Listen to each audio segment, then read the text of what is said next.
días. Hola. Ahí, perfecto. Buenos días. Bienvenidos. Para mí, en lo personal, tengo que arrancar comentándoles que representa un verdadero placer tener la oportunidad de estar aquí, porque además es esa sensación de que somos parte de las buenas noticias que se siguen generando en nuestro país. Y esto, el día de ayer vinimos, conocimos bien de qué iba el proyecto, además conocimos un poco de la historia también de Suinca como empresa que tiene más de 50 años en el mercado, dejando el nombre de Venezuela en alto. Eso se valora, eso se agradece y yo los felicito, es lo primero que quiero hacer y les regalo, y quiero que le regalemos todo un fuerte aplauso a ellos por este increíble trabajo que han venido haciendo y que además, según lo que nos comentaban ayer y lo que uno puede investigar un poco a través de las plataformas digitales, siguen apostando y siguen creyendo y siguen jurando que aquí en Venezuela todavía hay mucho que hacer y nosotros pues de alguna manera somos parte de ese crecimiento y podemos visualizar eso que quieren lograr y que estamos seguros además de que lo van a lograr. Queremos también saludar a todas las personas que se están conectando y que ya tienen algunos minutos allí conectados porque estamos saliendo a través de plataformas digitales. Gracias por ser parte también de esta nueva historia y de esta transmisión. Desde acá, desde Caracas, nosotros les saludamos y les agradecemos que sean parte de esta buena noticia que se va a compartir el día de hoy. También agradecer la presencia de distintas instituciones nacionales que tienen la finalidad del tratamiento del agua potable y organizaciones no gubernamentales, ONGs también que han tenido esa sensibilidad en lo que se refiere al suministro de agua potable. Yo estuve un poco documentándome el día de ayer y días posteriores, o anteriores mejor dicho, con respecto a lo que es el número o cifras, cómo se maneja el tema del tratamiento del agua potable, no solamente en Venezuela, sino en el mundo, y quedé realmente impactado con algunos números que uno dice, realmente hoy en día, en el año 2021 todavía, esto sigue sucediendo en el mundo. Me sorprendió muchísimo que se habla además, o cerca de 2 millones de niños menores de 5 años que tienen lo que se llaman enfermedades hídricas, que son enfermedades relacionadas con el agua que ingieren. Y sabemos que para ya adultos es complicado, imagínense ustedes lo que esto puede causar en niños menores de 5 años y es realmente preocupante y por eso más se valoran este tipo de iniciativas que se vienen desarrollando en Venezuela y que además tienen una calidad de exportación que dejarían o van a dejar a seguir dejando el nombre de nuestro país en alto donde quiera que se paren, así que como les decía al principio, eso se valora y además se agradece. Para mí, en lo personal, les decía también al comienzo, es un verdadero placer. Hoy vamos a compartir con ustedes esta innovación hecha en Venezuela por esta empresa que tiene más de 50 años en el mercado. Yo voy a darle la bienvenida a Alberto Croes, quiero que lo recibamos además con un fuerte aplauso para que él también nos comparta su experiencia. Alfredo, bienvenido, adelante. Gracias, ¿me escuchan? ¿Me escuchan bien el micrófono? Aló, ahora sí, perfecto.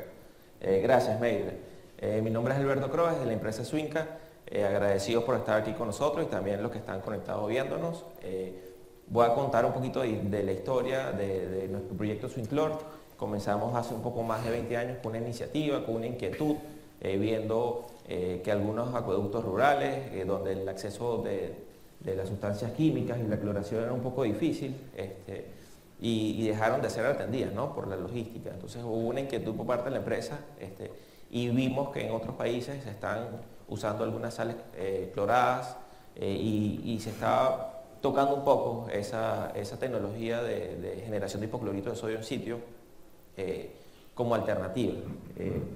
Hicimos un prototipo, colocamos algunos equipos en el mercado, aportamos agua desinfectada a algunas comunidades en aquel entonces. Nos sorprende que inclusive algunos de esos equipos están por ahí rodando. Hace 4 años, con todavía esa iniciativa o esa inquietud, nos acercamos al Parque Tecnológico de Sartenejas, el cual de la Universidad Simón Bolívar. Ellos tienen un equipo increíble de desarrollo e investigación. Gracias a ellos pudimos, esa ilusión o esa idea que teníamos, pudieron convertirla en realidad. O sea, su trabajo de investigación es conceptualizar el equipo, conceptualizar los proyectos, la idea y llevarlos a la realidad. Comenzamos con esta alianza de la empresa Suinca con el Parque Tecnológico hace 4 años. Comenzó como una alianza, hoy en día es como una relación familiar. somos mismo equipo, somos muy cercanos, de verdad que estamos muy contentos con lo que hemos logrado, ¿no?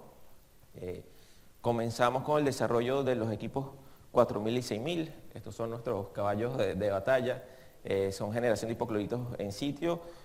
Uno puede producir 4 kilos equivalentes de cloro al día y el otro 6 kilos de cloro equivalente al día. Estos equipos están orientados para probablemente acueductos pequeños, medianos, han sido montados en hospitales, ya hay en todas partes de Venezuela nuestros equipos operando y funcionando.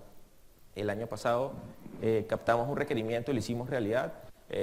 Innovamos con nuestro equipo Swinclor 200, que fue un equipo diseñado para brindar agua desinfectada a comunidades rurales, comunidades indígenas, que en muchas ocasiones no tienen acceso o no tienen un servicio de corriente o un servicio eléctrico continuo permanente. Entonces desarrollamos un equipo a la medida que funciona con panel solar.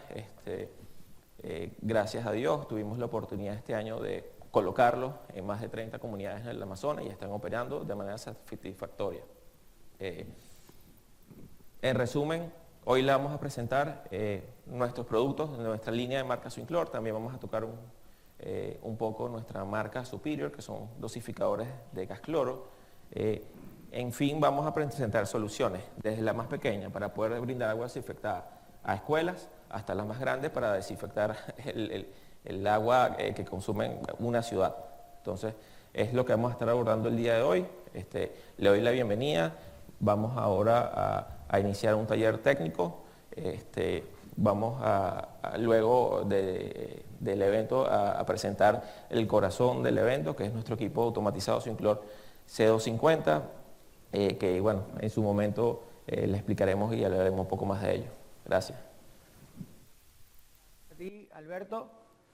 De hecho, sí, les iba a comentar que precisamente acá tenemos un poco las posibilidades que hay con este tipo de productos. Me comentaban ayer que incluso ya tenemos la posibilidad de tratamiento de embalses hasta espacios más reducidos de unas 300 personas, así que es importante ver también esa capacidad y ese desarrollo que se ha venido generando.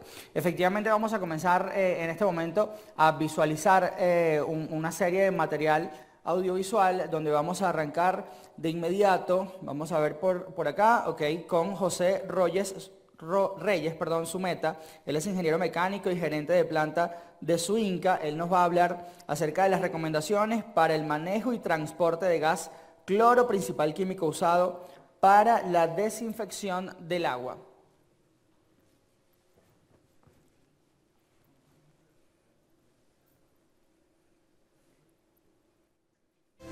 Suinca, empresa familiar con más de 50 años al servicio de la industria venezolana, viene hoy de la mano de sus aliados comerciales, Colombiana Boiler Company y Superior, para dar una pequeña introducción a lo que es el manejo seguro del cloro.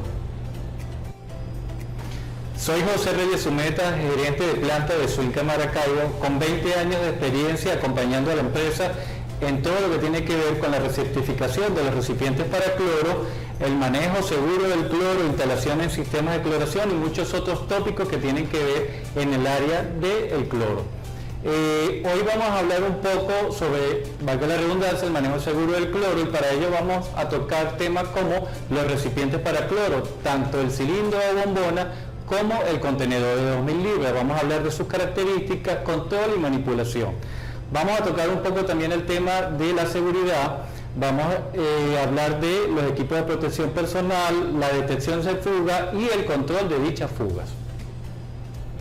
Para mí ya es una tradición empezar siempre estas charlas con una pequeña advertencia. Recuerden que el cloro es un material potencialmente peligroso y se mantendrá siendo potencialmente peligroso siempre y cuando los usuarios se mantengan apegados a todas las medidas de seguridad. En el momento en que dejan de ver y de seguir las medidas de seguridad, el cloro se convierte en un peligro real. El cilindro, o como le dicen acá en Venezuela, la bombona, es un recipiente de acero que viene de 100 y de 150 libras de capacidad. Sus clases son la DOT 3A480 y la 3AA480. Lleva un único accesorio que es una válvula de aguja que debe llevar siempre un tapón fusible incorporado. Aquí en la imagen número 1 estamos viendo lo que es una bombona o el cilindro de cloro. En ella pueden observar el cuerpo del cilindro, el capuchón, y dentro del capuchón o protector de válvula, como también es llamado, está la válvula, que como les dije anteriormente, siempre debe ser una válvula con su tapón fusible incorporado. La segunda imagen hace ya un detalle más profundo de lo que es esta válvula de la que les estoy hablando. Ahí pueden observar el tapón, la tapita de válvula, elementos de seguridad que siempre debe estar presente con la válvula. También ven los demás componentes como son los vástagos, la contratuerca, los empaques de seguridad. Es importante verificar el estampe o el troquel que está en el cuello del cilindro. En este cuello debemos encontrar la información básica, como es el serial, la tara, la capacidad en agua, la fecha de prueba hidrostática, la fecha de fabricación y en algunos casos el estampe del inspector independiente. La prueba hidrostática, la cual debe ser repetida obligatoriamente cada 5 años por medida de seguridad. Es importante también llevar un registro de este cilindro, es decir, cuando recibimos un cilindro debemos verificarlo. ¿Qué vamos a verificar en este cilindro? Bueno, la información del estampe, el serial, que tenga vigente la prueba hidrostática, lo debemos pesar para validar su contenido del producto y hacerle una pequeña inspección visual externa para verificar que no vaya a tener abolladura o algún tipo de daño que comprometa la integridad del recipiente.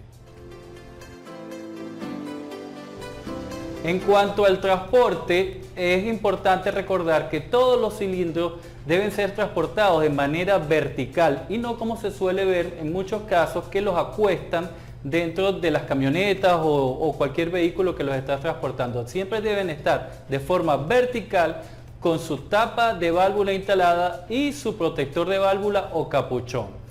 La unidad que los transporta debe contar con la permisología adecuada. Acá en Venezuela es el RACDA. Es importante que estos vehículos estén dotados de su RACDA y que adicional cuenten con los equipos necesarios para contener una posible fuga. ¿Cuáles son estos equipos?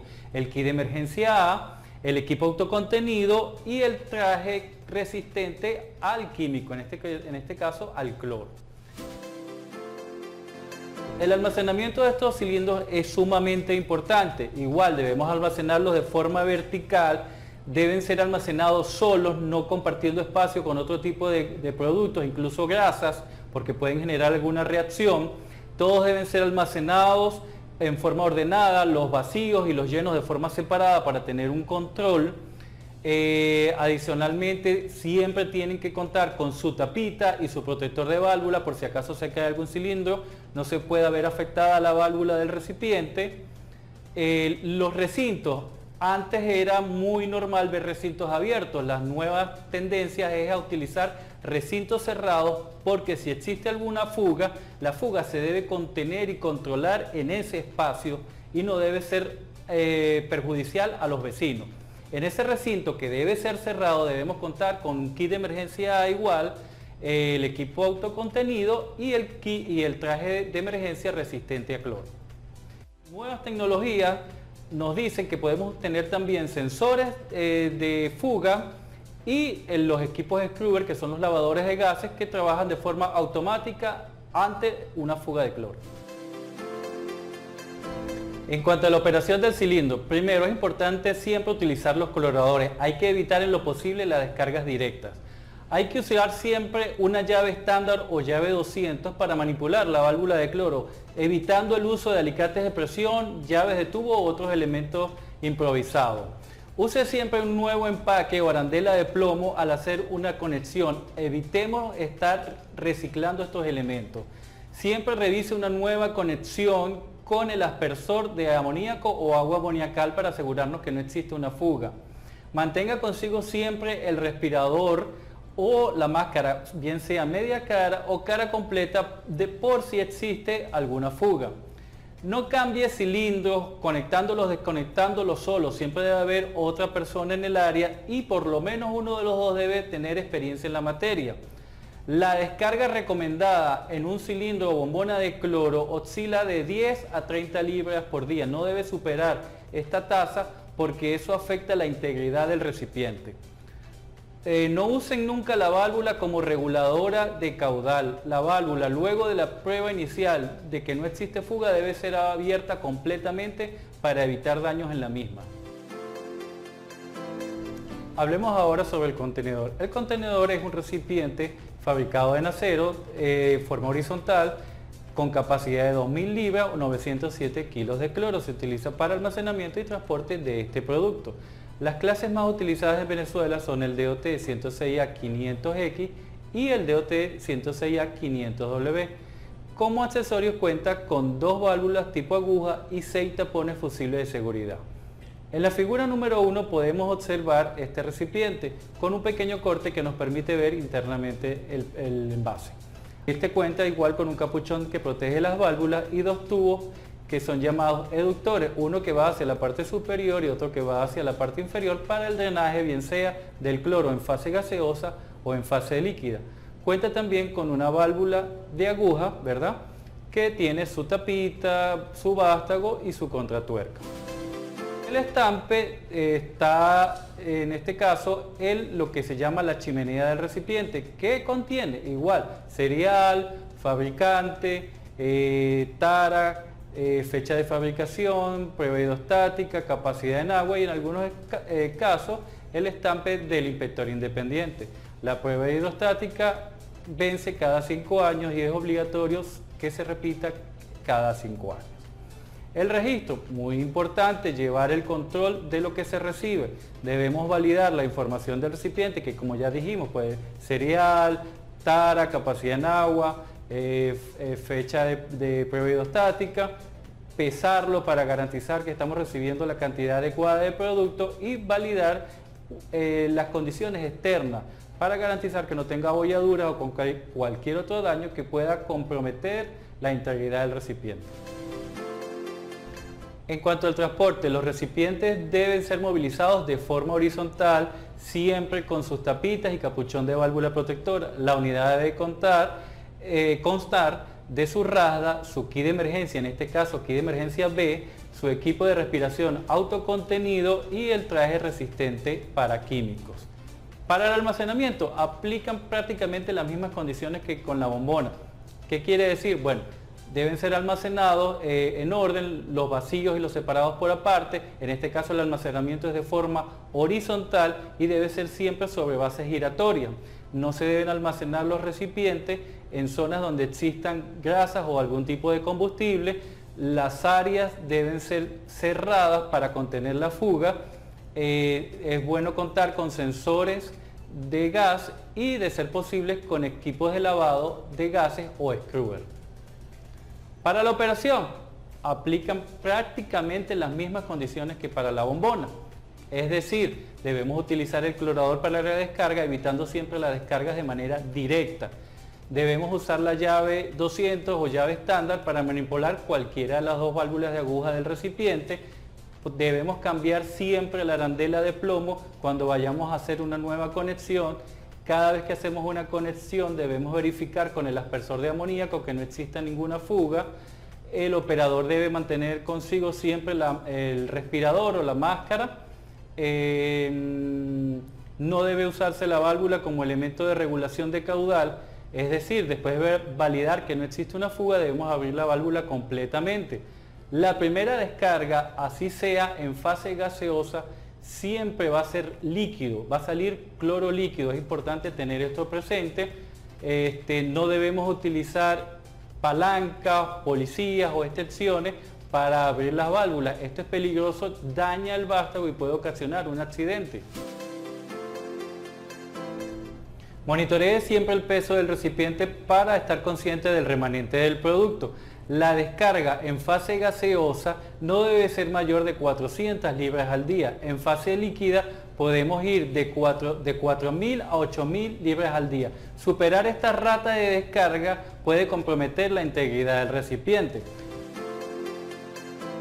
Aspectos de seguridad, equipos de protección personal básicos. Tenemos los guantes, que pueden ser de neopreno o con cualquier otro material resistente al cloro. Lentes, preferiblemente lentes sellados. La máscara de respiración, que debe ser media cara. las botas de seguridad y el casco. Ahora, en cuanto a estos equipos, pero para emergencia, tenemos el traje de resistente a químicos que debe ser encapsulado, la máscara cara completa y el equipo autónomo de respiración. En cuanto a equipos y herramientas, tenemos el aspersor de amoníaco, la llave estándar o llave 200, la arandela de plomo y el actuador electromecánico para la válvula.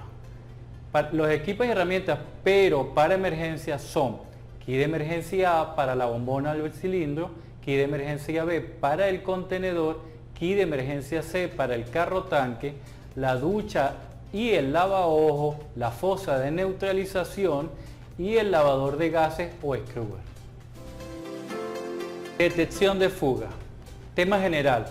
La fuga puede ser detectada de varias formas. Una es simplemente oliendo el cloro, detectando con el olfato el producto o utilizando sistemas de detección electrónicos, narices para cloro o este tipo de equipo. Tan pronto la fuga sea detectada, la misma debe ser corregida. Una fuga que no se corrige apropiadamente se convierte en un problema mucho mayor. Por eso es importante contar con los equipos adecuados y el personal debidamente entrenado. La fuga se puede presentar en los recipientes, que puede ser en el cilindro, en el contenedor o en el carro tanque, ¿verdad? También se puede presentar en las líneas de cloración. ¿En qué parte es la línea de cloración? Bueno, en la conexión flexible o manguera, en el manifold, en la reguladora de vacío, en el rotámetro o en el eyector.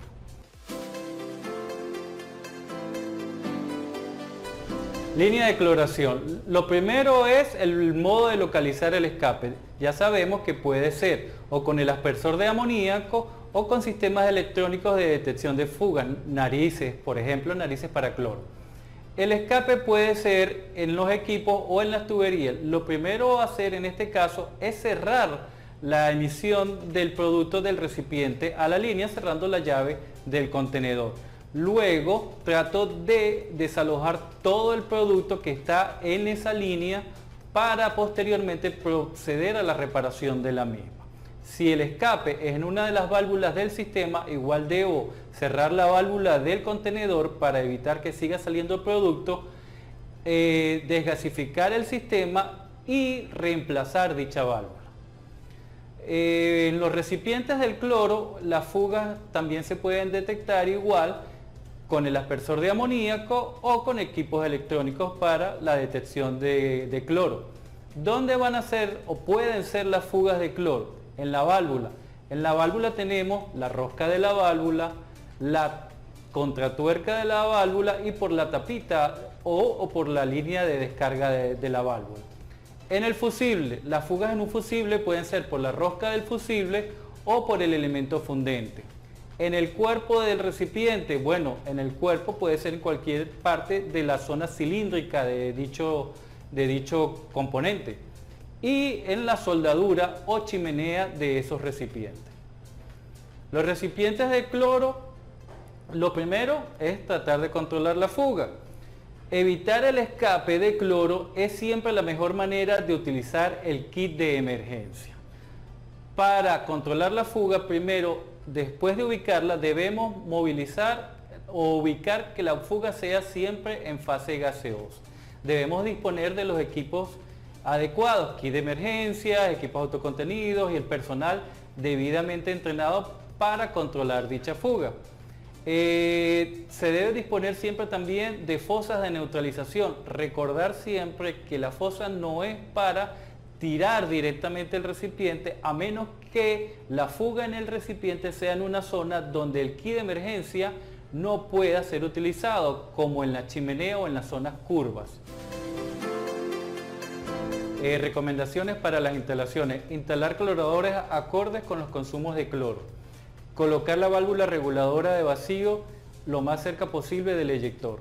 Colocar dicha válvula reguladora de vacío arriba del nivel del cloro líquido y por debajo del rotámetro. Realizar las instalaciones en zonas libres de hidrocarburos y puntos calientes. Una vez dicho esto, damos por finalizado este breve resumen de lo que es el manejo seguro del cloro. Agradecidos con ustedes por la atención y estamos aquí para cualquier duda o cualquier consulta. Muchísimas gracias.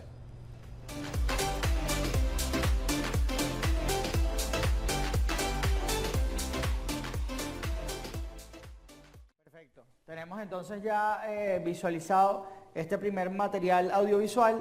Al final, según lo que comentábamos ayer, va a haber una ronda de preguntas, tanto a las personas que están conectadas a través de las plataformas digitales como los que estamos acá presentes en el recinto. Vamos de inmediato a revisar entonces el segundo taller, que es de manejo seguro del cloro. No, perdón, ese es el que acaba de finalizar. Vamos ahora con las recomendaciones para la instalación de un clorador superior.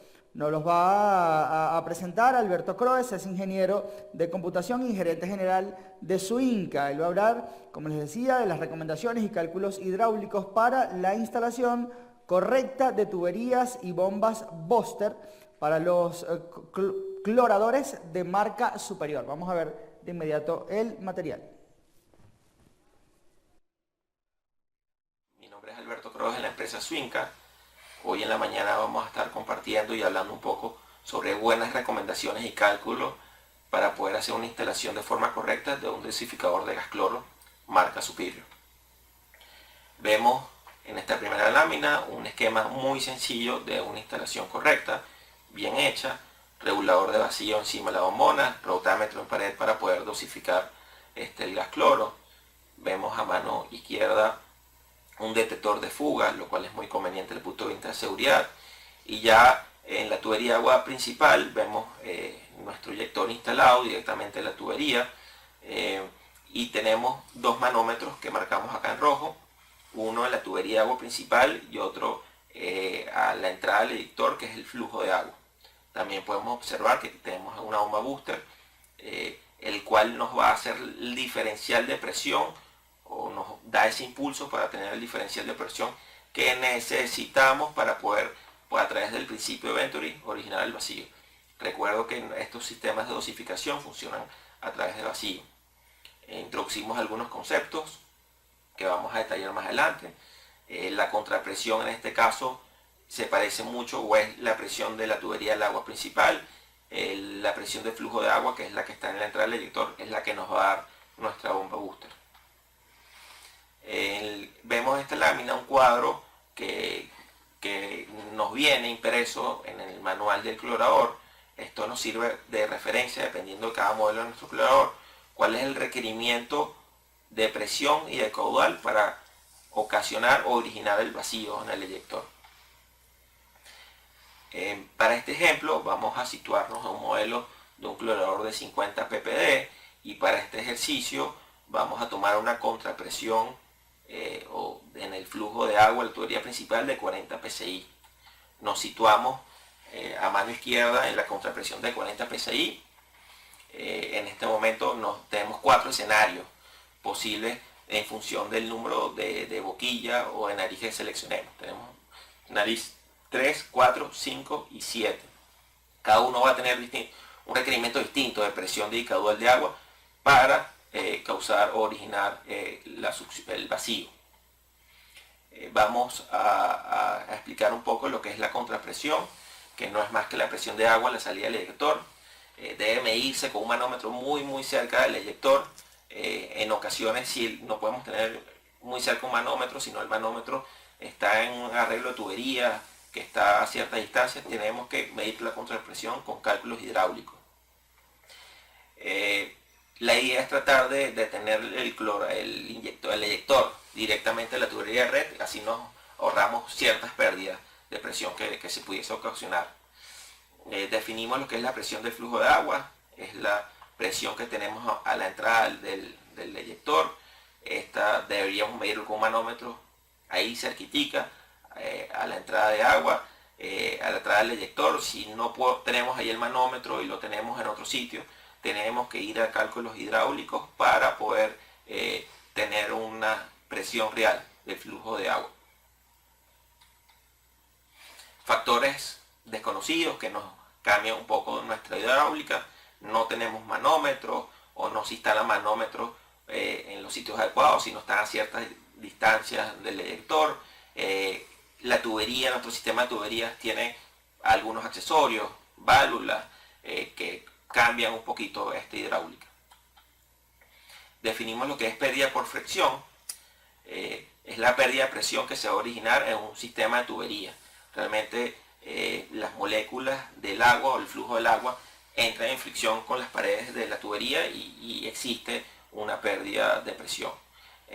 Si hacemos cambios en la tubería, codos, giros, colocamos accesorios, válvulas, filtros jet, todos estos son elementos que van a ocasionar pérdidas por fricción. Muchos de estos accesorios tienen un orificio menor al diámetro real de la tubería.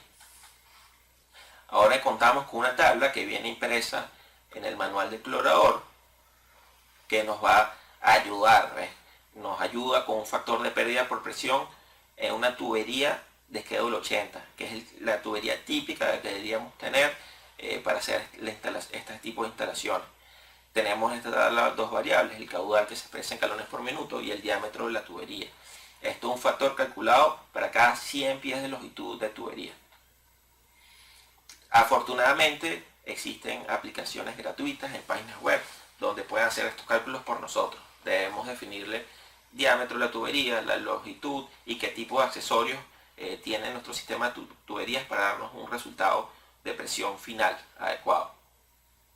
Sin embargo, vamos a introducir algunos cálculos en esta charla para poder dominar mejor los conceptos. Volvemos a nuestro esquema tradicional, muy sencillo, hecho de forma correcta. Este esquema es muy sencillo porque los manómetros están colocados donde tienen que estar y tenemos lecturas reales, lo que es contrapresión y el flujo del agua. Acá tenemos un manómetro justo antes de la entrada de agua al eyector, lo cual nos va a dar la presión real del flujo de agua, y tenemos un eyector que está acoplado a la tubería principal de agua, con lo cual la contrapresión va a ser la que nos indique allí el manómetro de la tubería de la red. Esto es un esquema un poco más complejo desde el punto de vista hidráulico. Aquí vemos que ya existe una tubería para la succión. Después de la bomba booster tenemos un manómetro, pero no está al lado, no está en la entrada del eyector. Tenemos ahí una longitud de tubería, tenemos un accesorio que es una llave de bola. Esto va a cambiar la hidráulica y la presión de nuestro sistema. Y igual a la salida del eyector vemos una tubería con un codo. Ahí también hay pérdidas por fricción, lo cual también altera la hidráulica de nuestro sistema. Vemos acá ahora una curva típica de una bomba centrífuga. Vamos a tener dos variables, una que es el caudal que maneja la bomba y el otro es la presión o la altura en pies de la misma. La altura mayor la tenemos a cero caudal, y a medida que vamos aumentando el caudal va disminuyendo la presión o la altura que maneja la bomba. Este cuadro es importante manejarlo porque una vez que hayamos determinado el requerimiento de nuestra bomba booster, que es en función del caudal y de la presión, vamos a irnos a esta tabla a identificar cuál es el modelo que es más conveniente para nosotros. Regresamos para hacer los cálculos en nuestro esquema tradicional y sencillo. Para un clorador de 50 ppd sabemos que tenemos una contrapresión que es la misma presión de la tubería principal de 40 psi. Nos situamos en nuestra tabla que nos da superior. En este caso vamos a usar para nuestros cálculos en nariz o boquilla número 7. Encontramos que necesitamos un impulso o una presión requerida de 78 libras de presión para poder originar el vacío a un caudal de 14 galones por minuto. Sabemos que nuestra contrapresión es 40 psi, hacemos el cálculo de la diferencia y realmente el impulso que nosotros necesitamos en nuestra bomba booster realmente es 38 libras de presión a 14 galones por minuto. Ahora bien, vamos a la tabla típica de la curva de las bombas para evaluar cuál es el modelo de bomba que nosotros requerimos. Tenemos que nos situamos en el caudal que nosotros estamos trabajando, que es 14 galones por minuto, y vemos que la altura del modelo de bomba DHE es 102 pies, que equivale a 44 psi. Determinamos que este modelo satisface el requerimiento que necesita nuestro eyector para poder ocasionar vacío. Sin embargo, los valores están como un poco justos. Recomendamos ir a un modelo de bomba superior. Ahora bien, nos encontramos, presentamos el esquema un poco más complejo desde el punto de vista hidráulico. Necesitamos hacer los cálculos reales de cada una de las presiones en función de las pérdidas para poder elegir bien nuestra bomba booster. El primer cálculo que vamos a hacer es el cálculo de la osificación, muy sencillo. Tenemos un caudal de la tubería de agua principal de 500 galones por minuto a un factor de osificación y la concentración que es de 5 partes por millón. Obtenemos que son 30 ppd al día que necesitamos osificar en esta red de agua. Nos vamos a hacer los cálculos. Lo primero que nosotros vamos a determinar es la contrapresión real. Nosotros tenemos una contrapresión o una red, una presión de la tubería de agua principal de 50 psi. Sin embargo, hay una tubería a la salida del eyector. Eso origina un cambio hidráulico y es lo que vamos a calcular. Entonces, si nuestra red de tubería, nuestra contrapresión es 50 psi, 50 libras, vamos a la nariz 7, a evaluar también la nariz 5. Ambos necesitan o requieren 99 libras de presión, pero maneja dos caudales, 16 galones por minuto y 7.8 galones por minuto. Les recuerdo que nuestra tabla de pérdida por fricción tiene dos variables, el caudal de agua y el diámetro. El diámetro de la tubería es bien conocido, es uno solo, es 1 pulgada. Sin embargo, tenemos dos escenarios de caudal de agua, 8 galones por minuto y 18 galones por minuto. Volvemos a nuestra tabla de pérdida por fricción. Manejamos dos escenarios de caudal, nariz 7 18 galones por minuto, nariz 5 8 galones por minuto. Nos situamos en la pérdida por fricción en tubería de 1 pulgada.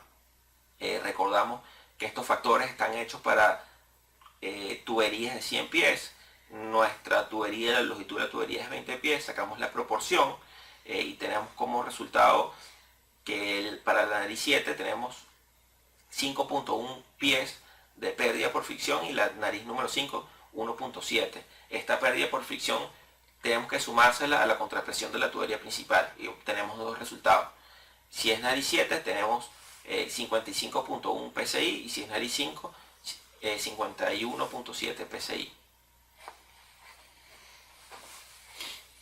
Ok, encontramos que la contrapresión real es distinta a 50, más bien son 60 psi, se aproxima a 60 psi. Volvemos a nuestra tabla de requerimiento del eyector. Ahora nos situamos a 60 psi.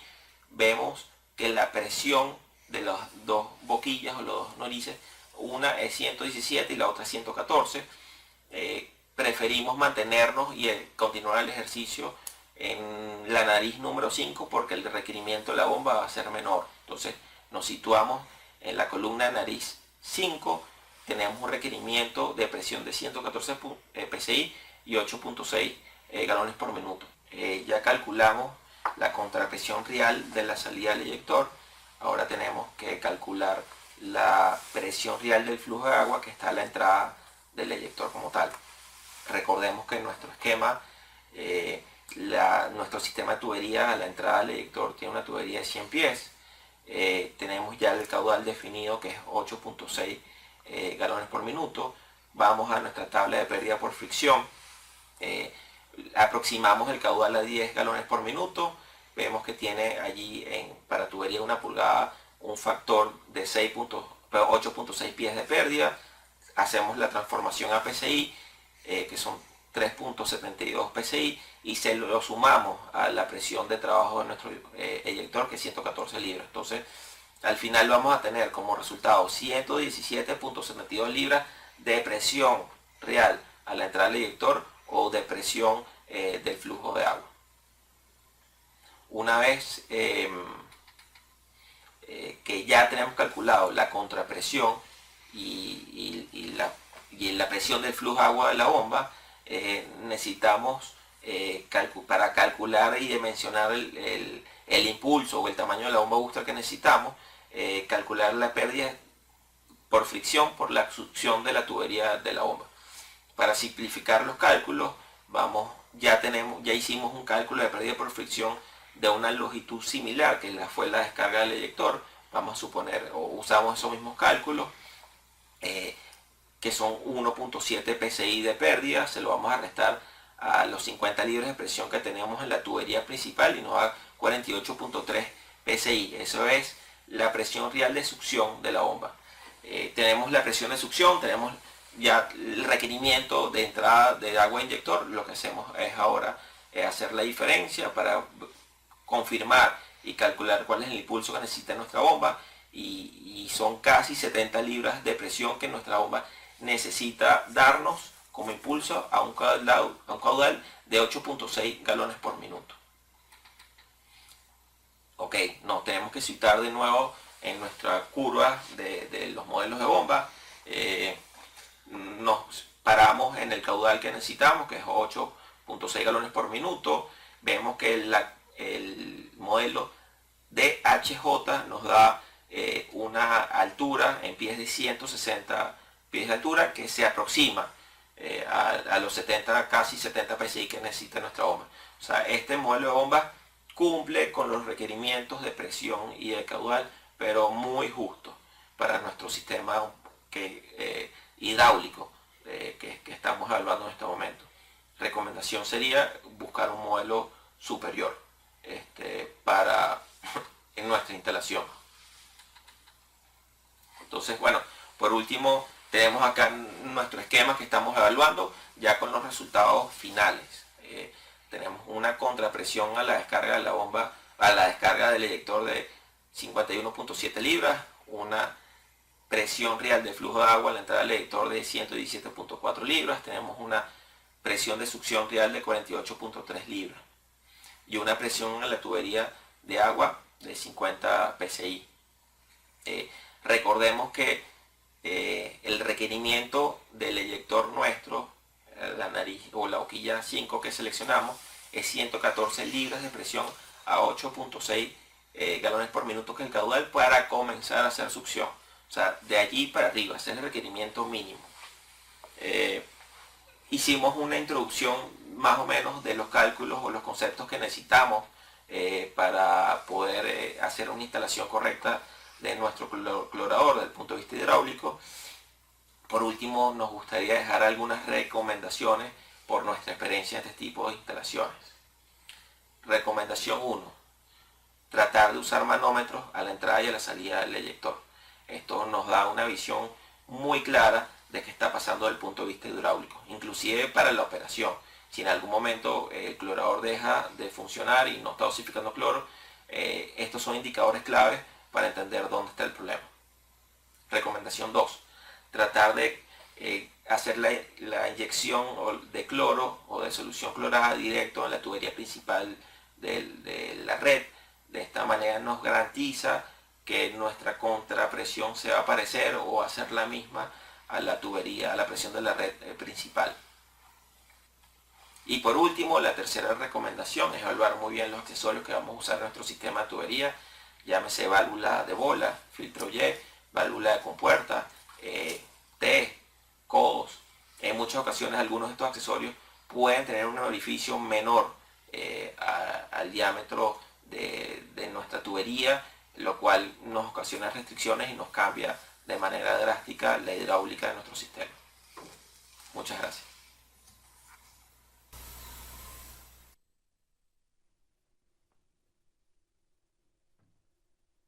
Perfecto.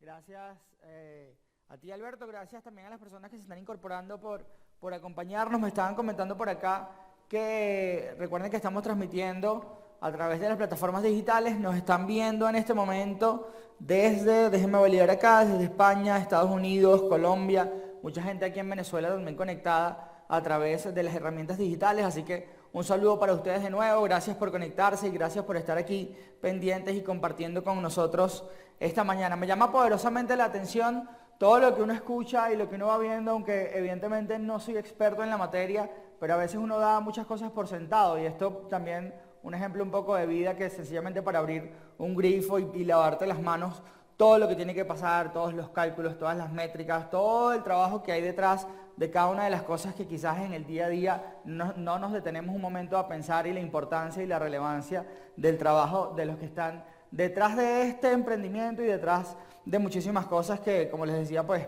vale la pena valorar y vale la pena decir y seguir difundiendo este tipo de noticias de lo que se sigue haciendo en Venezuela. Saludos, recuerden, les comento nuevamente al finalizar a las personas que están por allí conectadas, vamos a tener una ronda de preguntas para ustedes, para darles también pues participación, igualmente para las personas que están aquí totalmente en vivo la mañana de hoy. Vamos con la siguiente presentación, vamos a ver por acá el anuncio de Smart Humus, cómo aprovechar los nutrientes contenidos en el agua.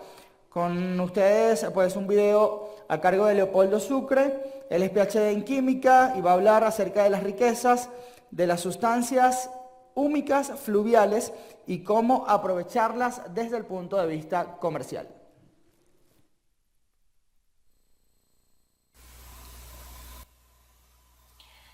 Buenos días, mi nombre es Leopoldo Sucre y quiero exponerles en esta mañana una breve introducción a las sustancias húmicas fluviales, una riqueza inexplorada, el caso del río Caroní. El río Caroní es un río de aguas negras y a diferencia del Orinoco es un río de aguas blancas. Los ríos de aguas negras son aquellos que tienen poco limo, poco sólidos disueltos, son ríos que esencialmente tienen un pH muy bajo y no tienen esencialmente sino una coloración que en el caso de las plantas de tratamiento de agua potable que están en sus riberas deben ser removidos para poder clorar las aguas y proveer de un agua potable para la población. Aquí estamos viendo de dónde vienen esas sustancias que están disueltas en el agua. Eso no es otra cosa que la materia orgánica que ha sido disuelta en el agua y que ha llegado a los ríos y a los mares por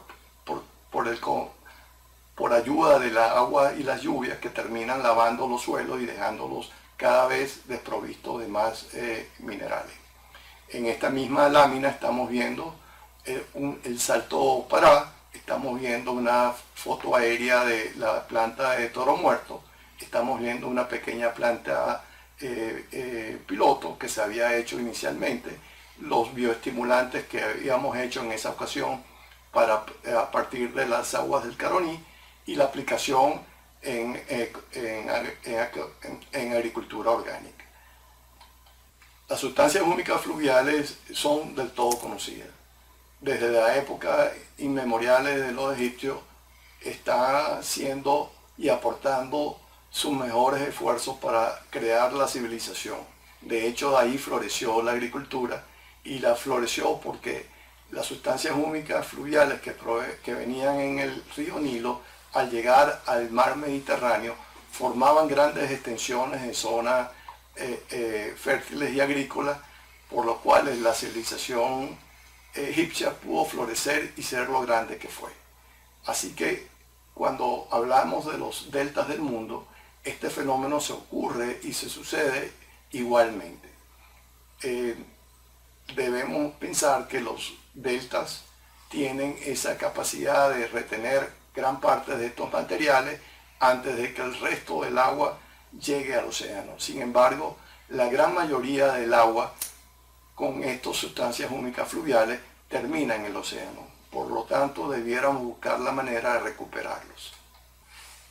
Un suelo fértil es un material que está entre 4 a 10% de materia orgánica. La materia orgánica se descompone al final hasta un punto en el cual ya es intractable. En ese momento se convierte en humus y ese humus es lo que se deriva en sustancias húmicas, de las cuales tenemos sustancias de muy alto peso molecular y muy bajo peso molecular. Las de bajo peso molecular son mucho más solubles en agua y las de alto peso molecular son menos solubles en agua. Uno de los grandes ejemplos de un río de agua negra es el famoso Río Negro de Brasil, que forma el río Amazonas junto con el brazo del Solimões. Las sustancias húmicas fluviales de ríos como el Amazonas y el Orinoco generalmente destinan casi 24 millones de toneladas año de esta materia orgánica que se pierde en el océano, de los cuales el 60% de esa materia orgánica que se va en los ríos, en las aguas de los ríos al mar, más del 60% son sustancias húmicas. Estas sustancias húmicas son extraíbles, aprovechables, refinables por tecnología sencilla que vamos a ver un poco más adelante. Las sustancias húmicas fluviales con el tiempo terminan en grandes yacimientos, pero estos yacimientos de carbones y de yacimientos de turbas y yacimientos llamados leonarditas son el producto de millones de años de estar acumulando estos materiales. Venezuela no tiene este tipo de yacimiento y por lo tanto su única opción sería, por lo menos hasta ahora, sería tratar de utilizar los ríos de aguas negras que están en el margen derecho del río Orinoco para aprovecharlo en función a las necesidades de su suelo. Las sustancias húmicas fluviales tienen interés porque son aprovechables y hay cantidad de actividades y aplicaciones en el área agrícola e industrial que permiten que sean de utilidad y de interés. En el caso específico del río Caroní, tenemos y hemos probado una tecnología que además ecoamigable, sustentable y de economía circular que permite extraer estas sustancias en esas plantas de tratamiento de agua potable que están en la ribera de los ríos de aguas negras. En el caso del río Caroní, hay una específica sobre la cual se trabajó que vemos en la lámina más adelante, pero existen otras 4 plantas de tratamiento de agua potable en esa zona de Guayana que pudieran generar unas 20.000 toneladas al año de estos materiales. Venezuela, pues, como dijimos, tiene una opción de yacimientos de sustancias húmicas fluviales en sus ríos, no en yacimientos de carbones tipo leonardita. Esto que vemos es una foto aérea de la planta de Toro Muerto en Ciudad Guayana. De ahí se toma esencialmente el agua del río Caroní, del lago de Macagua, pasa a través de un sistema de diseño sencillo de agua potable. Esto requiere que se coagulen y floculen todo el material de color, que son las sustancias húmicas que vienen comprometidas en el agua, para poder potabilizar posteriormente el agua en el momento de la cloración. No se puede clorar el agua con estos materiales en ello porque se crean productos tóxicos como cloroformo y otros que pudieran ser dañinos para la salud.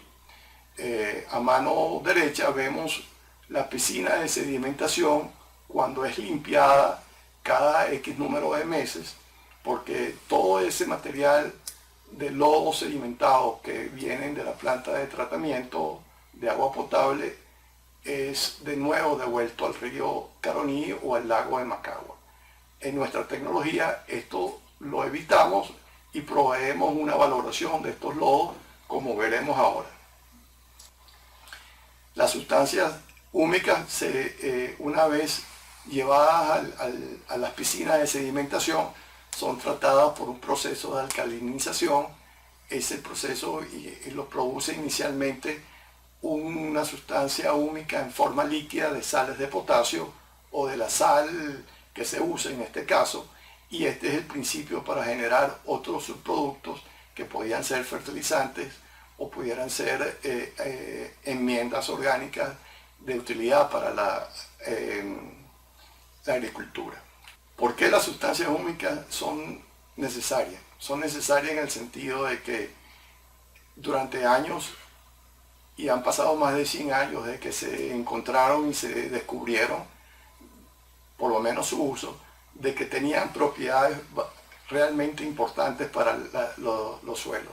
La primera propiedad esencialmente es que son unas sustancias complejas químicamente hablando que terminan siendo como unas resinas de intercambio, y su capacidad de intercambio catiónico en los suelos es de vital importancia para mantener los nutrientes, mantener la humedad y mantener la vida que existe en los suelos.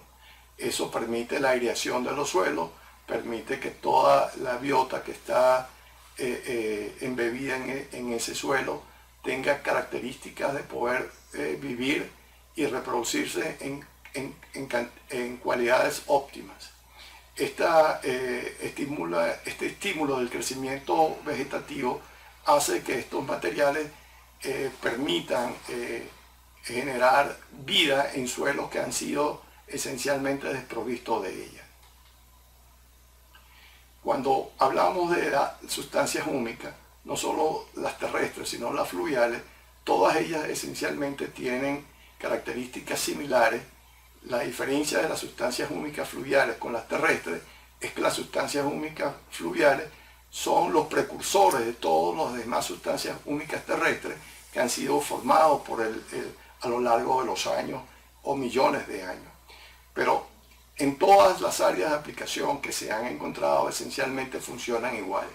Funcionan esencialmente en áreas de agricultura, en áreas de alimentación animal, en medicina, en biología, en sistemas de industria.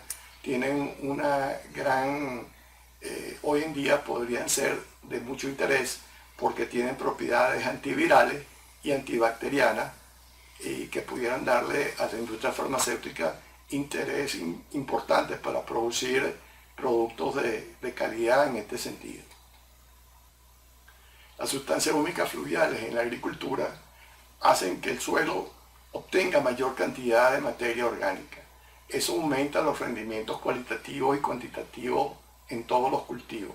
Reduce la demanda de agua porque el agua de alguna forma se queda en esa esponja de gran complejo de sustancias químicas que es, porque son sustancias muy grandes y en ese entretejido están los nutrientes y el agua y todas aquellas cosas que es necesario para que el suelo pueda respirar y alimentarse. Los incrementos de la eficacia de los fertilizantes cuando se mezclan con ellas permite utilizar menos cantidad de fertilizantes que en condiciones normales. En otras palabras, si mezclamos sustancias húmicas con los fertilizantes, podemos utilizar menos fertilizantes por hectárea o por cultivo o por aplicación. La rentabilidad pues termina mejorada y eso es esencialmente lo que todo agricultor anda buscando. En cuanto al tema de las aplicaciones ambientales, es una de las cosas por las cuales estamos hablando hoy, porque permiten evitar la erosión de los suelos.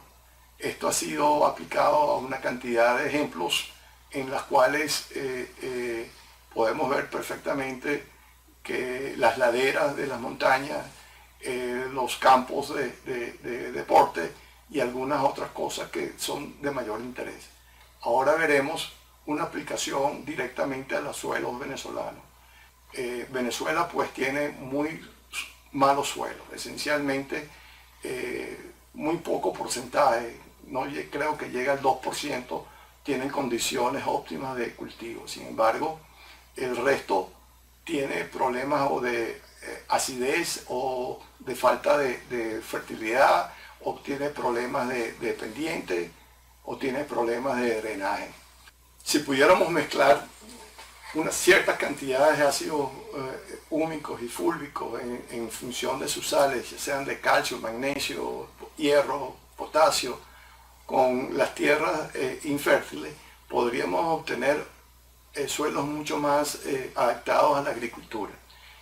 Las pruebas que hemos hecho permiten que medio kilo de estos materiales sirven para poder recuperar una hectárea de suelo y empezar a producir suelos más aptos para la agricultura.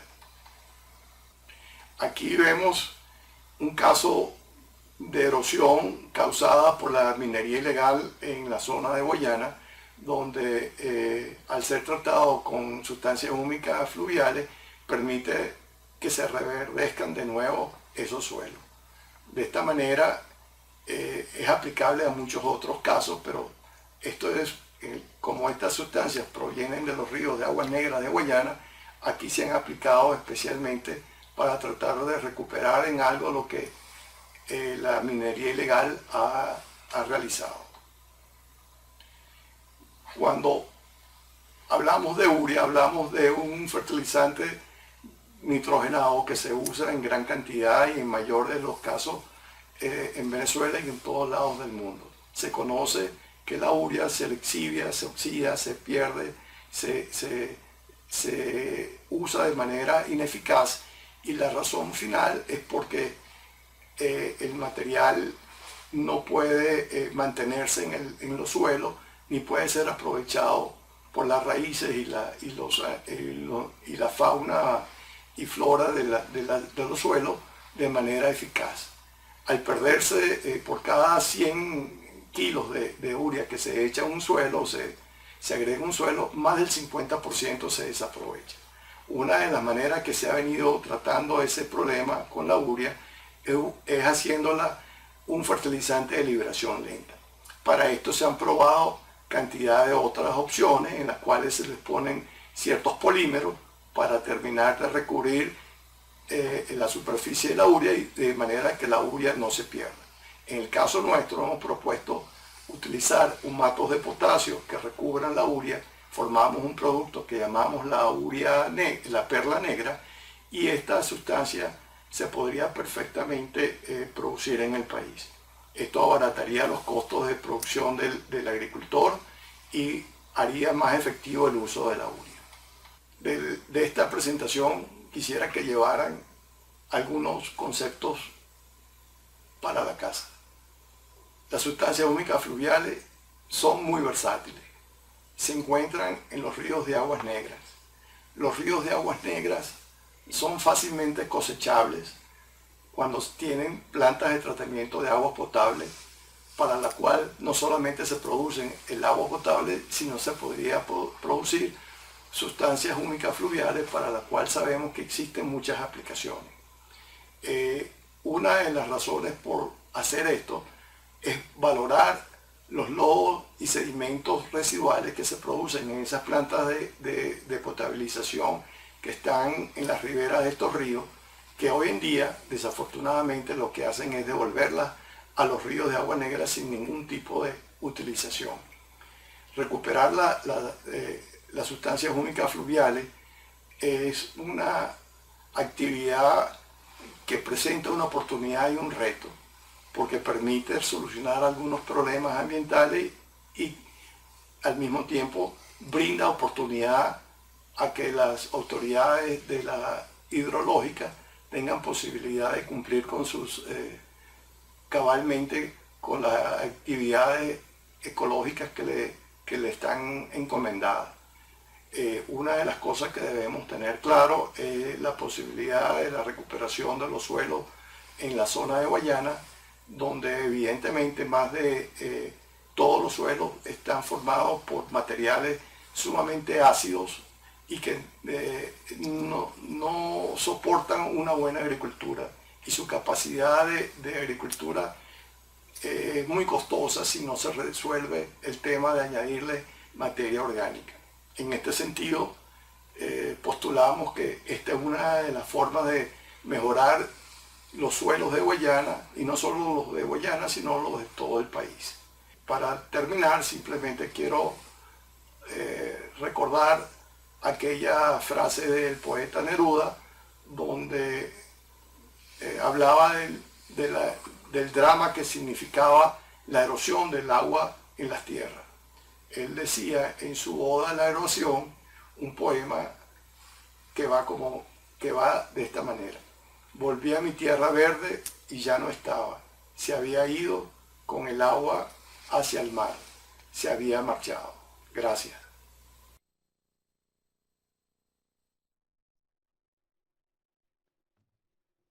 Bien, este es entonces el tercer material audiovisual que hemos visto la mañana de hoy, para finalmente entonces llegar al momento cumbre, lo que hemos estado esperando, finalmente pues conocer el primer generador de hipoclorito de sodio móvil, portátil, que se desarrolla además en Venezuela y que tiene una calidad increíble, que vamos a estar seguros que de aquí en adelante va a dejar el nombre de Venezuela totalmente en alto, porque además es un producto que tiene gran calidad de exportación y que es una necesidad hoy en día, no solamente en Venezuela, sino en el resto del mundo, y que, repito, pues como decía al inicio, nos llena de orgullo que se realice y que se desarrolle en Venezuela, y que además de la mano no solamente de esta empresa venezolana, sino que acompañados de la Universidad Simón Bolívar, pues de talento venezolano, y que estoy seguro, como lo he reiterado en varias oportunidades, que van a dejar siempre el nombre de nuestro país en alto. Vamos a ver entonces ahora sí la presentación de mano del profesor Gustavo Rodríguez. Él es ingeniero mecánico y profesor de la Universidad Simón Bolívar. Él va a dar a conocer finalmente Swinclor C250, que es el producto que venimos a conocer la mañana de hoy. Posteriormente a esto, y aprovecho para reiterarles a las personas que se mantienen conectadas, viene una ronda de preguntas para que ustedes tengan también participación, al igual que las personas que estamos acá presentes. Disfrutemos entonces del video y posteriormente vamos a la ronda de preguntas.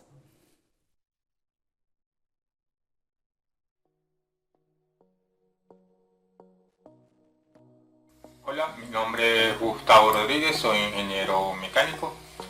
Fui parte del equipo en el desarrollo de una máquina para generar hipoclorito de forma continua, la cual se llamó Swinclor C250. Su nombre se debe a que tiene una capacidad de producción de 250 gramos de cloro diario. Este equipo tiene varias partes. Entre sus partes principales están 3 tanques de almacenamiento. Un tanque que tiene contenido una solución de salmuera al 30%, que es parte de la materia prima para generar una solución salina al 3% que se almacena en un tanque inferior. Esta salmuera al 3% pasa por un reactor de celdas planas en el cual se va a generar el hipoclorito de sodio entre el 0,5 y el 0,8%. Este hipoclorito luego pasa a un tanque de almacenamiento en la parte baja de la máquina, la cual se almacena para tenerla a disposición en la desinfección del agua. El equipo también tiene un tablero de control que tiene contenido todas las partes del controlador lógico programable. Llegan las señales de mis sensores y están las salidas para las diferentes electroválvulas, en la cual el microcontrolador tomará la decisión para el proceso de la generación de hipoclorito de sodio. El equipo de hipoclorito para la generación de hipoclorito de forma continua trabaja con la mínima intervención de un operador. Lo único necesario es que, dependiendo del consumo de cloro o de hipoclorito de sodio en el tiempo, él va a tener que suministrar niveles de sal comestible, sal normal, en el tanque superior del equipo. Este va a tener un nivel mínimo y máximo en la cual va a tener que agregar semanalmente o cada 4 semanas, dependiendo del consumo de esta materia prima que es la sal común. El agua ella la va a tomar de la línea directamente, sea de un pozo o del acueducto comercial, en la cual le va a suministrar esa agua necesaria a cualquiera de los 2 tanques del equipo, sea el tanque de salmuera al 3% o el del 30%. El equipo contiene un reactor. Este reactor, que es donde se genera la electrólisis, de celdas planas. Es como el corazón de la máquina. Realmente allí se genera el hipoclorito a la concentración deseada a través de un proceso de electrólisis. Estas celdas son unas celdas planas de titanio revestidos de metales preciosos, en la cual son acordes con el tipo de proceso. Son capaces de resistir el ataque químico de la reacción que se genera ahí adentro, junto con la electricidad que es necesario en la electrólisis. También podemos mencionar que el equipo está actualmente fabricado o diseñado, construido para generar 250 gramos de cloro, pero se puede escalar a un tamaño mayor o a un tamaño menor. Sin embargo, lo más recomendable es que, dados los requerimientos de consumo de cloro diario, uno pueda dimensionar el equipo continuo para las necesidades. Puede ser de medio kilo diario o de 1 kilo diario de cloro. Si el equipo llegara a generar en exceso, solamente se detendrá, no producirá más cloro, pero tendrá suficiente cloro almacenado en el tanque hasta que los diferentes sensores le indiquen que ya bajó el nivel de hipoclorito y vuelva a comenzar autónomamente el ciclo de generación de hipoclorito para ser almacenado en el tanque.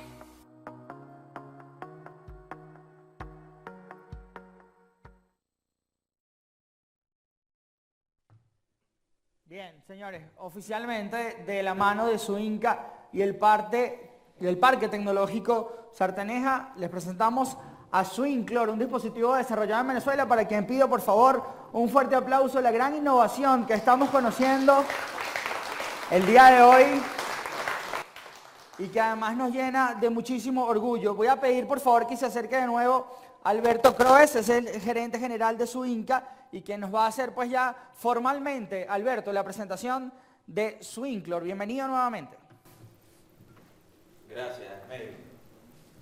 ¿Escucho? Sí, perfecto. Soy un fanático de la tecnología y las innovaciones. Poder colocar la electrónica a nuestros equipos es un sueño. Sin embargo, nosotros tenemos una filosofía de diseño sencilla. Ha sido básicamente nuestra visión y nuestra filosofía de diseño. Fácil operación, manejo sencillo y cómo combinamos eso con una automatización. En la mitad del desarrollo yo hablaba con Gustavo, que es el desarrollador, y le hacía esas inquietudes, compartía con él esas inquietudes y la respuesta fue muy fácil.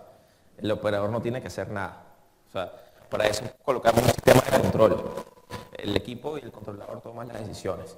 Él toma las decisiones del suministro de agua, toma las decisiones de la mezcla de salmuera, toma las decisiones de cuándo prenderse y cuándo apagarse, y toma las decisiones qué velocidad va a generar la reacción en función de sensores de temperatura para producir el hipoclorito. El operador incluso no tiene que ni apagarlo ni prenderlo. Simplemente al momento de la instalación se enchufa y es como un robot que opera solo. Lo único que tiene es aquí una perilla para indicar que vamos a dosificar cloro. Es lo único que tenemos que colocar. Eso para nosotros creo que es tecnología de punta. Estamos muy orgullosos con este equipo y agradecidos con el equipo técnico que lo desarrolló.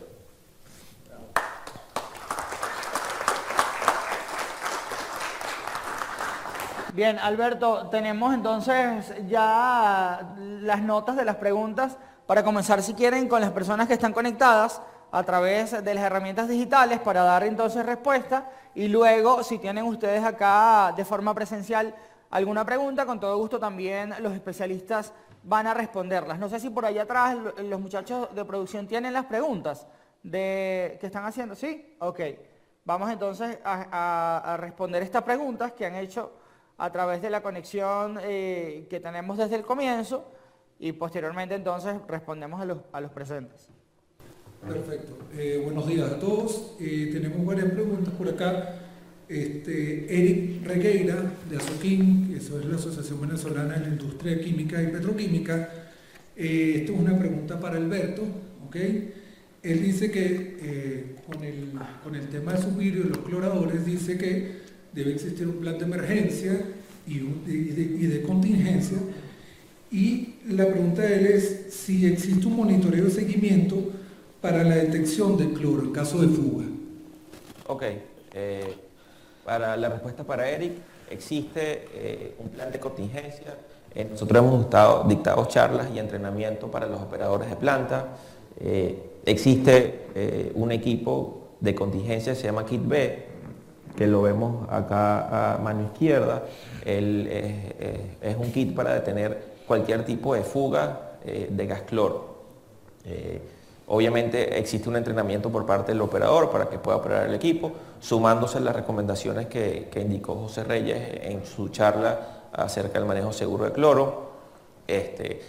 hay que preparar y educar a los operadores de estos equipos para las emergencias. Sin embargo, también existen equipos de tecnología, existe un detector de fuga de gas cloro. Nosotros vemos uno acá en nuestra maqueta, en nuestro stand. Él, a través de sensores, puede siempre estar monitoreando el ambiente de cloro que existe en la instalación, y a la hora de una fuga tiene dos acciones. Una, informar a través de una alarma al operador, y la segunda función es detener inclusive la dosificación de cloro. Perfecto. Tenemos también otra pregunta de la señora Torquis. Con relación si existen especificaciones técnicas que se deben cumplir para las tuberías utilizadas en el sistema de cloración. Ok, las especificaciones técnicas es una sola. Las tuberías tienen que ser de Schedule 80, puede ser en PVC. Nosotros estamos en este momento haciendo una instalación con tubería termofusión, por ejemplo la maqueta que allí colocamos. Es el único requerimiento. Ok, perfecto. También tenemos una pregunta para el doctor Leopoldo Sucre, ¿okay? De parte de María Eugenia Gil. María Eugenia comenta que los suelos de Guayana además tienen mercurio. ¿Okay? Su pregunta es si se han tomado en cuenta este factor para la recuperación de las sustancias químicas. Los suelos de Guayana no tienen mercurio, les han añadido mercurio en el proceso de la minería ilegal para extraer por la vía de amalgamiento el oro, pero ellos per se no tienen mercurio, de manera que el mercurio viene dado por el aporte del ser humano, no porque la geología de la Guayana posea eso. Ahora bien, como dije al principio, esas sustancias son sustancias que esencialmente son muy grandes, son unas grandes esponjas, son unas resinas de intercambio natural que las produce la naturaleza desde los tiempos inmemoriales, y ellas tienen la propiedad de ser unas resinas de intercambio. ¿Qué significa eso? Que además de eso permiten... Gracias. Gracias. Permiten amalgamar o acomplejar los metales. De hecho, se utiliza esas mismas sustancias para el tratamiento de remoción de metales pesados en las aguas, y hay tecnologías y hay patentes utilizadas para eso. Cuando las sustancias húmicas que vienen en forma ácida se encuentran con estos metales disueltos en el agua, ellas lo que hacen es efectivamente acomplejarlos. Y si se complejan con las sustancias más de mayor peso molecular, probablemente inclusive sedimenten en los lechos de los ríos, y si son con los sistemas, con las moléculas más pequeñas, probablemente queden disueltos. Pero todos los metales de alguna u otra forma tienen una reacción con esta sustancia. Eso es como, no sé, las resinas de intercambio que se utilizan en la industria química, pues con la diferencia de que estas tienen una selectividad que va cambiando, por ejemplo, del sodio, el potasio, el litio, y así sucesivamente. Cada una de ellas tiene una capacidad de retener en menor o mayor cantidad los diferentes metales. En el caso del mercurio, es conocido en la literatura de que el mercurio se puede remover como un proceso de remediación de suelos y de agua utilizando estas mismas sustancias. Pero volviendo a la pregunta, los suelos no tienen mercurio, los suelos se le añade mercurio. La lluvia en el trópico ya sabemos cómo es, lava esos suelos. El mercurio termina en nuestras aguas. Afortunadamente, quizás el poco o el mucho mercurio que hay ahí, o cualquier otro elemento tóxico que hay en esas aguas, quedará acomplejado. Y la razón de la remediación de los suelos con esta sustancia, el valor principal es que al acomplejarlas, las liberan de estar libres en el ambiente, lo cual permitiría su remoción más adelante si se hace un tratamiento, por ejemplo, de suelo, se ponen se mezclan todas, se almacenan y se pueden tratar de una manera mucho más factible. De manera que yo creo que más bien es una solución que la naturaleza nos permite para manejar un tema que quizás hemos creado nosotros los seres humanos, pero que no es nada nuevo. Esta literatura, la diferencia entre las sustancias fluviales y las sustancias terrestres es que, como dije al principio, las fluviales son los precursores de las terrestres. Los grandes yacimientos que se forman de leonardita es como el caso de la formación del petróleo, de carbones, del bitumen. Millones y millones de años se necesitan. Pero entonces, ¿en qué forma están esos yacimientos? Están en forma de sales. ¿Y en qué forma de sales están? Se llaman humatos o fulvatos.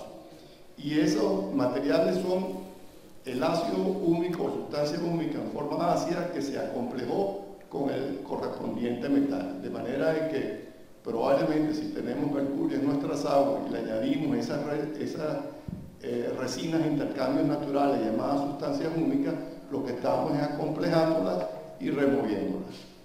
Gracias. Perfecto, muchas gracias. Gracias. Y una última pregunta por acá, para el ingeniero José Reyes, con relación a su ponencia del manejo seguro de gas cloro. La pregunta es, ¿cuáles son las medidas? Perdón, esta pregunta la hace el Pereira de Azuquín.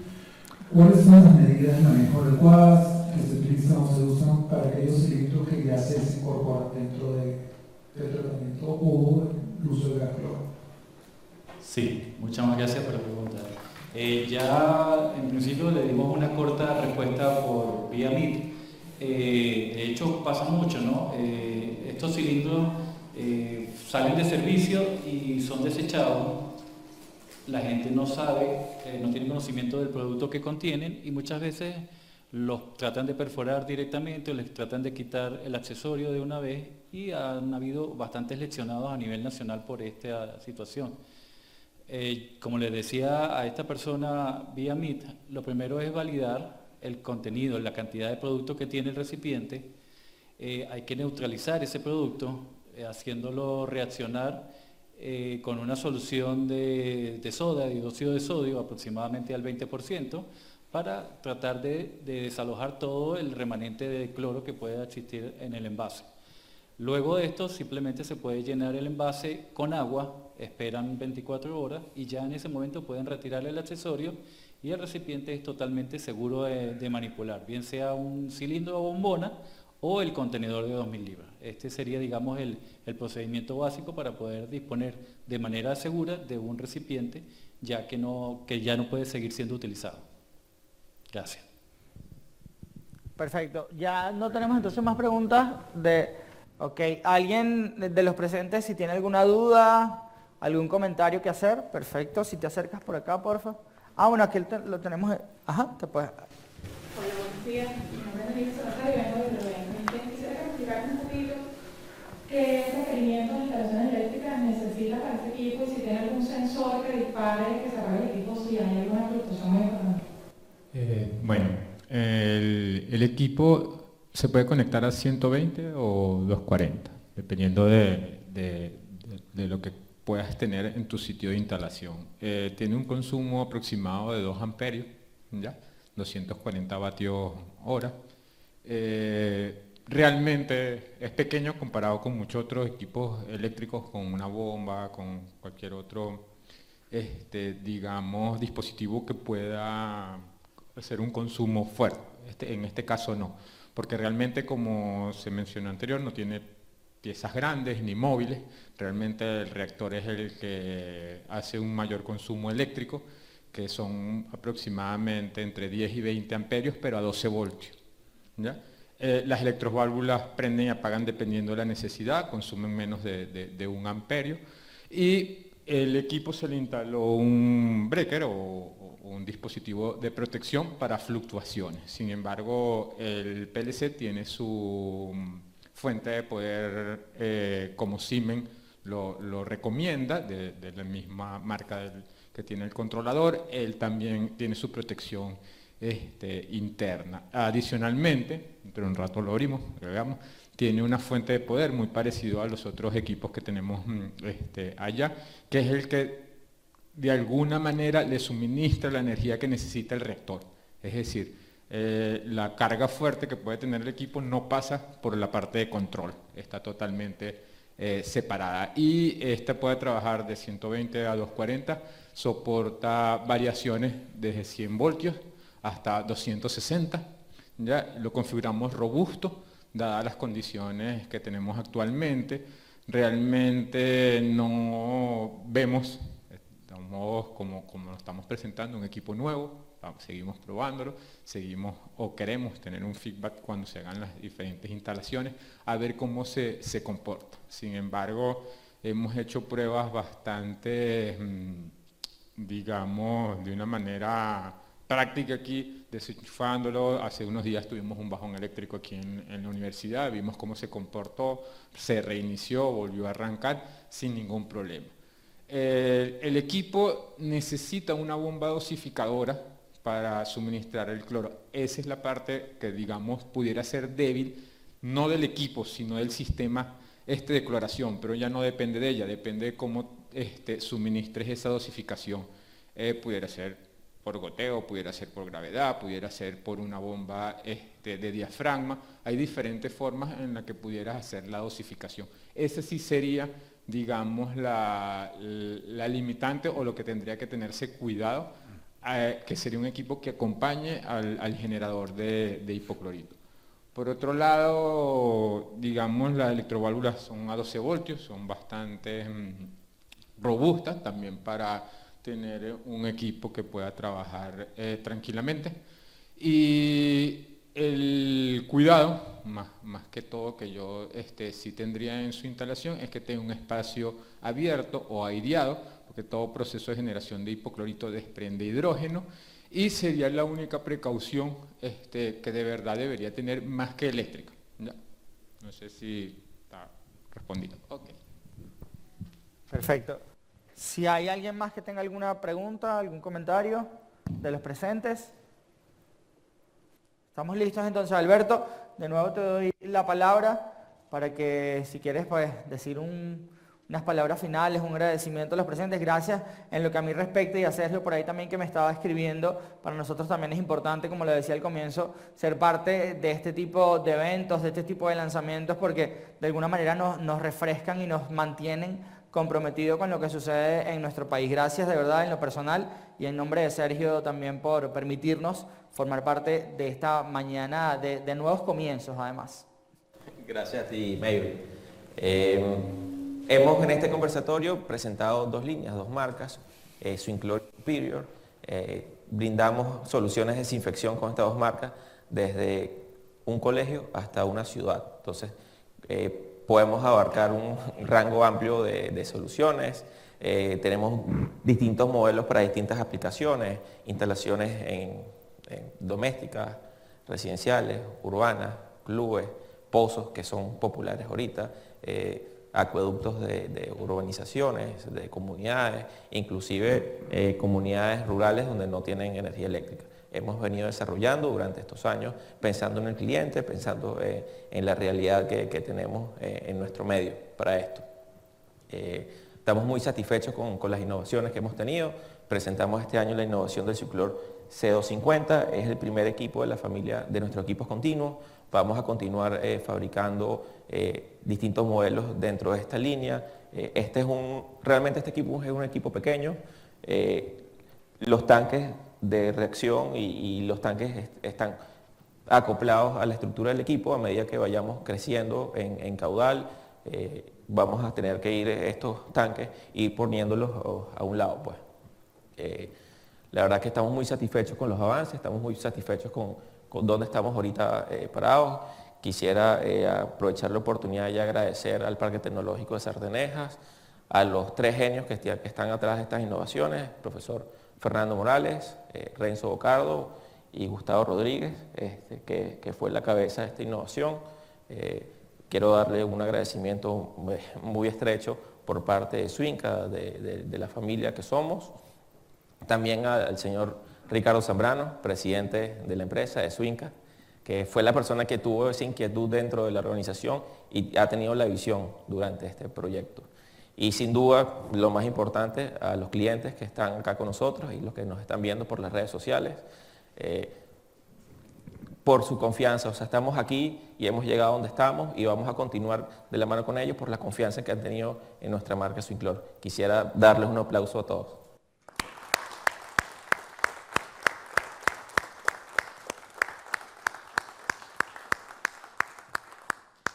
Gracias, Alberto.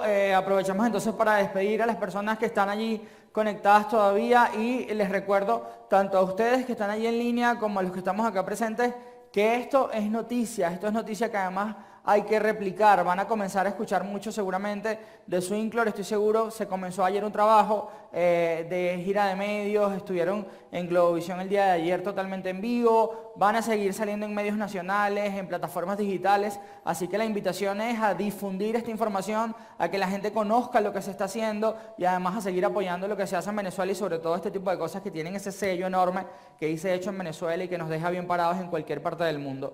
Reitero mi agradecimiento a ustedes por venir, por acompañarnos, a ustedes que estuvieron conectados y a ti, Alberto, y a toda la familia Swinca. Nos vemos en la próxima oportunidad, que espero que sea muy pronto. Gracias, de verdad.